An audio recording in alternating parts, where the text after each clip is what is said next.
investigation underway. This following a heavy police presence at a hotel on Riverdale Street earlier today. Western Mass News reporter Reagan Locree joining us live in West Springfield with everything she's found out so far. Reagan, what's the latest?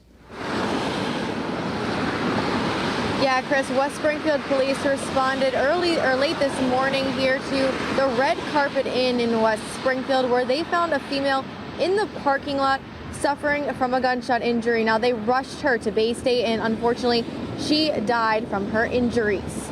This was the scene when our Western Mass News crews first got to the hotel.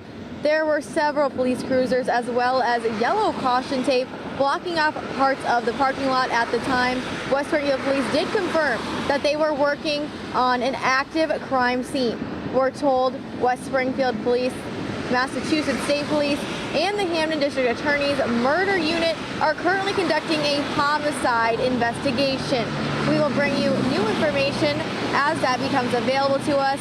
Reporting live in West Springfield, Reagan Locree for Western Mass News. Reagan, thank you for